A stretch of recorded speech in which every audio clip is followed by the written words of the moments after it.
Olha, lembra do caso que nós mostramos ontem aqui no Cidade? Da prisão de um homem que foi flagrado se masturbando embaixo do Marco Costa dos Corais, movimentado ponto turístico aqui da capital?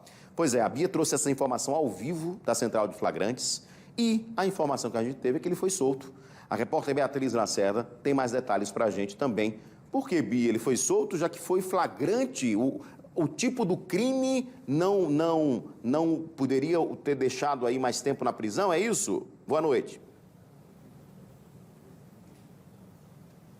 Boa noite, Edson. Ele foi solto ontem mesmo, depois de prestar depoimento lá na Central de Flagrantes da capital. Inclusive, preferiu ficar em silêncio. A maior parte do tempo em que foi interrogado, confirmou apenas que era ele mesmo que aparecia naqueles vídeos que foram feitos por banhistas, frequentadores da Praia da Ponta Verde. Só que ele cometeu um crime de ato obsceno. E a pena prevista para esse crime é muito pequena, muito baixa, de 7 meses de 1 mês a 1 ano. Perfeito? Perdão. 3 meses a 1 ano de detenção. 3 meses a 1 ano de detenção. Então, ele não tinha como ir preso, tem uma prisão preventiva decretada por esse motivo. Então, ele respondeu, assinou a um termo circunstanciado de ocorrência, vai responder em liberdade a esse inquérito. O inquérito foi direcionado à Delegacia do 2º Distrito aqui da capital. Eu vou conversar agora com o Matheus Marques, que é advogado, criminalista, e vai dizer para a gente, então, qual é a diferença, viu, Edson, para quem está em casa, ficou confuso, Por que ele não foi preso? Se fala muito que o crime de importunação sexual, ele cabe prisão. Então, esse homem, o vigilante de 42 anos, ele não praticou o crime de importunação sexual, por isso ele não ficou preso, Matheus? Boa noite, Beatriz, boa noite, Edson, no estúdio e a todos os telespectadores. Pois é, quando nos deparamos com um caso como esse, que se refere a crimes, entre aspas, sexuais, isso sempre causa muita repugnância para toda a sociedade, e é muito importante que nós venhamos aqui, através desta mídia, explicar para os telespectadores o que aconteceu, qual é a diferença do ato obsceno para o crime de importunação sexual e o motivo pelo qual ele não ficou preso. Então, como a Beatriz já adiantou, o crime de ato obsceno é um crime que tem uma pena mais branda, é um crime de menor potencial ofensivo, que tem uma reprimenda, que nós chamamos de detenção, que vai de 3 meses a 2 anos de detenção. Qual é a diferença de detenção para reclusão? Os crimes que só admitem pena de detenção, eles não admitem uma prisão. Então, essa é a principal diferença, além do quanto da pena, para o crime de importunação sexual. O crime de importunação sexual, por outro norte, que é previsto no artigo 215-A do Código Penal, teve uma mudança recente na sua definição e tem uma pena maior, É uma pena que vai de 1 ano a 5 anos de reclusão. Então, se é uma pena de reclusão, ela admite, portanto, a prisão preventiva. Então, no caso que a gente está tratando aqui, como era um ato obsceno, não havia possibilidade de decretação da prisão preventiva. Então, portanto, não havia como o delegado, por exemplo, representar ao juiz pela prisão. Então, o procedimento correto naquele caso era ser lavrado um TCO e ele respondeu o processo em liberdade. E por que não é importunação?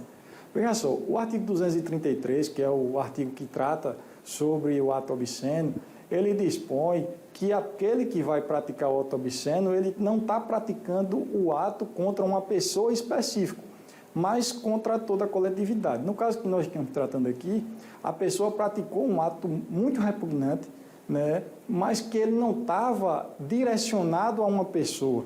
Ele não estava, por exemplo, como naquele caso que nós nos deparamos há um tempo atrás aqui em Alagoas, como aquele caso do ônibus, no qual aquela pessoa, aquele infrator, ele ejaculou na pessoa que estava no ônibus. Ali sim, era uma coisa direcionada, ele estava satisfazendo sua lascívia, ele estava com este dolo e, portanto, ali sim era o crime previsto no artigo 215-A do crime de importunação sexual. No caso que nós estamos tratando aqui, ele estava como se fosse satisfazendo uma própria vontade, mas não estava direcionando o ato para ninguém. Mas é um ato repugnante e, por isso, merece uma reprimenda penal. Portanto, o legislador estabeleceu também o artigo 233 para tratar desses crimes. Mas de acordo com o legislador, um crime como esse merece uma reprimenda um pouco menor do que aquele de importunação sexual. Então, não havendo a possibilidade dele ficar preso, né, nem depois da conclusão do inquérito, muito provavelmente, já que trata-se de um crime muito brando, né, de pena muito branda, né, o que pode acontecer com esse sujeito no fim do inquérito? Veja só, depois de um inquérito, a autoridade policial vai relatar o que aconteceu num relatório e vai encaminhar os autos para o Ministério Público.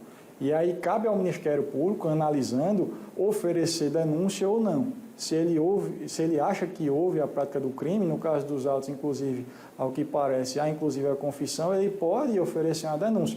No entanto, quando estamos diante de crimes de menor potencial ofensivo, os crimes são tratados no Juizado Especial Criminal.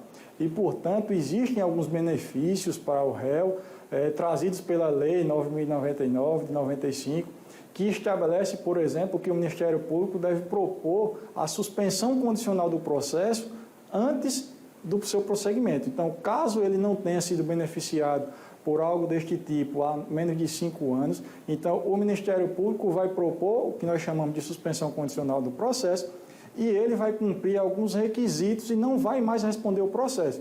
Requisitos como, e aí vai depender tanto do promotor quanto da magistrada, limitação de final de semana, repouso noturno, algo do tipo, ou, por exemplo, prestação de serviço à comunidade ou pagamento de cesta básica. Então, é alguma medida diversa da prisão. Perfeito. Só reforçando, então, a pena para o crime que ele praticou, que é o crime de ato obsceno, ela varia... De 3 meses a 1 ano de detenção, de acordo com o artigo 233 do Código Penal.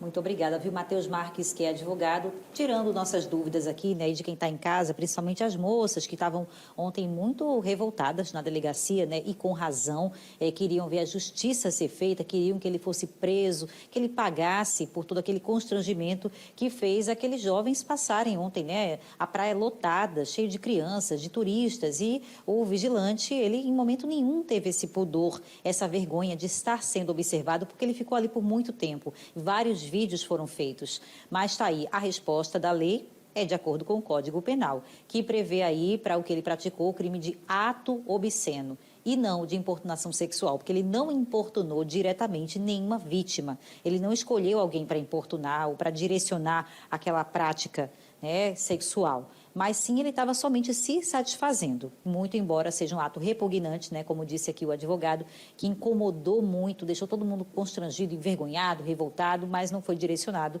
a nenhuma pessoa, por isso um crime mais de natureza mais branda, essa pena. Entendeu, Edson? Então, para quem está em casa e ficou aí, estava sem entender porque que ele ficou solto depois desse absurdo, é por isso. É porque existe uma lei prevista para cada conduta que o suspeito pratique. No caso dele, foi o ato obsceno. Eu volto com você. Pois é, Bia, um ato ridículo, né? Absurdo realmente, de fato. E a gente viu ontem que as vítimas relataram, né? E eu queria tirar uma dúvida com o doutor, eu vi que ele está com o nosso retorno. A gente teve um caso ontem, inclusive numa cobertura, né, de um jogo lá no Rio de Janeiro, que uma repórter, ela recebeu um beijo o torcedor se achou no direito de beijar a repórter que estava trabalhando ali. E ele foi preso em flagrante por importunação sexual. Aí a minha pergunta seria exatamente essa. A importunação só se caracteriza se a vítima tiver sido tocada pelo suspeito ou não necessariamente?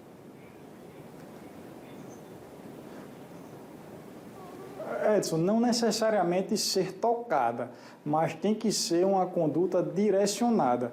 Entendeu? No caso, há discussão, né? Inclusive no meio jurídico está tendo uma discussão sobre aquele caso da repórter, se caracteriza ou não a importunação sexual. De acordo com o delegado de polícia, caracteriza sim. Então, para se caracterizar a importunação, tem que se ter o dolo de satisfazer sua própria lascívia, praticando um ato contra determinada pessoa. Entendeu, Edson? Então, essa é a principal diferença. Pois é, porque ontem quando a gente viu, doutor, quando a gente estava falando ontem ao vivo com a Beatriz, inclusive ao vivo na porta da delegacia, as vítimas disseram que ela estava observando e praticando, no caso, o ato, direcionado para elas, né? Então, assim, essa é a minha pergunta. O delegado poderia, de acordo com as testemunhas também, ter classificado como esse outro delegado lá do Rio de Janeiro, por importunação, de acordo com o relato?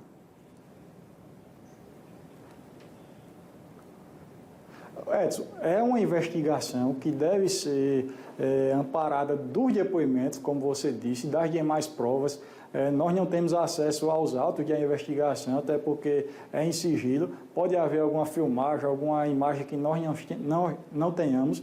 E se ficar caracterizado que a prática era direcionada e que ele praticou um ato obsceno direcionado para aquela pessoa, pode sim ser caracterizado e posteriormente, após o término das investigações, o delegado tem sim essa faculdade de alterar a classificação, ou ainda vou além, pode ser que o delegado tenha uma opinião e quando leve ao conhecimento do promotor de justiça, o promotor de justiça entenda de outra forma e resolva denunciá-lo pelo crime de importunação sexual. Então, o relatório do delegado de polícia, para que fique claro, não vincula o restante do processo, não vincula de forma alguma o livre conhecimento do promotor de justiça. Então, ao final de tudo, quem vai decidir se vai denunciar pelo crime de ato obsceno ou de importunação sexual é o promotor de justiça. Nós estamos diante de uma ação penal que tem sua natureza pública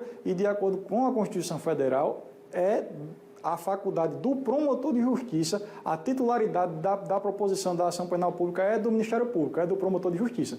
Então, no fim das contas, cabe ao promotor de justiça tipificar da forma como ele achar mais adequada aquela conduta, se será ato obsceno ou se será importunação sexual.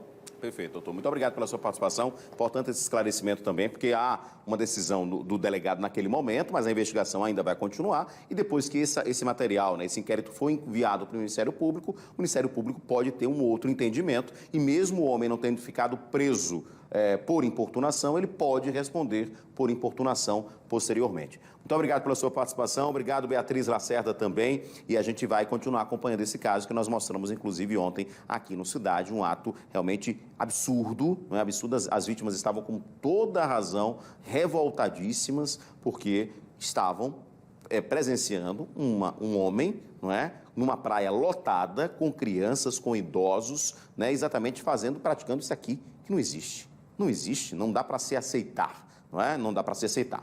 Vamos aguardar, ele vai responder aí em liberdade, por enquanto, mas pode ser denunciado depois também por importunação sexual.